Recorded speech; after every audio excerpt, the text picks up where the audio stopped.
धृतराष्ट्र के एक वैश्य वर्ण की पत्नी थी। उसी के गर्भ से युयुत्सु का जन्म हुआ था। युयुत्सु का स्वभाव गांधारी के सभी पुत्रों से बिल्कुल अलग था। वह आपसी कलह और विद्वेष का विरोधी था और सदा धर्म और न्याय की बातें करता था। लेकिन चूंकि सत्ता गांधारी के पुत्रों के हाथ में थी, इसलिए कोई भी इसकी नहीं सुनता था। कौरवों ने जिस प्रकार का छलपूर्ण व्यवहार अपने भाई पांडवों के साथ किया था, उसकी कटु भर्त्सना युयुत्सु ने की। दुर्योधन आदि इसका इसी कारण अपमान भी करते थे। कुछ दिन तक ये देखकर कि कौरव किसी प्रकार भी धर्म के पथ पर नहीं आएंगे, उसने इनका साथ सदा के लिए छोड़ दिया। युद्ध से पहले युधिष्ठिर ने घोषणा की थी कि जो हमारे पक्ष की ओर से लड़ना चाहे वह हमारे यहाँ आए, हम उसका स्वागत करेंगे। इसी घोषणा को सुनकर युयुत्सु कौरवों के विरुद्ध युद्ध करने के लिए पांडव पक्ष में जा मिला। उसे विश्वासघाती भी कहा गया, लेकिन उसने इसकी तनिक भी परवाह नहीं की, क्योंकि उसके सामने परिवार और कुल की मर्यादा से ऊपर धर्म और सत्य की मर्यादा थी।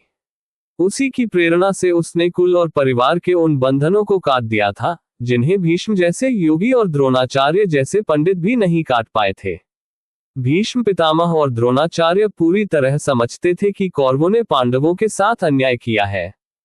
यहाँ तक कि उन्होंने स्वयं अपने सामने द्रौपदी का अपमान होता देखा था, फिर भी अपनी आंखें नीचे झुका ली।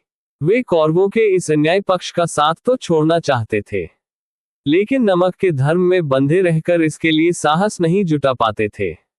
बार बार भीष्म ने दुर्योधन को बुरा कहा, लेकिन अंत में युद्ध उसकी सेना का सेनापति बनकर किया। द्रोण ने भी ऐसा ही किया। द्रोण ने तो उस वीर बालक अभिमन्यु के अन्यायपूर्ण वध में भी सहयोग दिया था। इसकी तुलना में यदि हम युयुत्सु को रखें तो वह न्याय और धर्म के पथ पर हमें अधिक दृढ़ दिखता है। उसने इन झूठी मर्यादाओं की चिंता न करके न्याय की भावना से अपने जीवन का तादात्म्य स्थापित कर लिया था।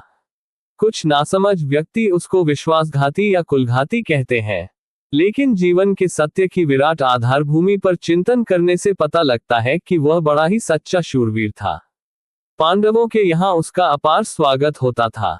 उसने भी पांडवों की ओर से सच्चाई के साथ युद्ध किया था और उनका इतना विश्वास जीत लिया था कि जब परीक्षित को राज्य देकर पांडव हिमालय की ओर चले तो युयुत्सु को परीक्षित का संरक्षक नियुक्त कर गए। इन सब को देखकर हमें युयुत्सु के रूप में एक ऐसा पात्र मिलता है जिसमें सत्य और धर्म के प्रति अपूर्व दृढ़ता और साहस था, और जिसने कभी झूठे बंधनों में बांधकर अपनी आत्मा को नहीं बेचा था।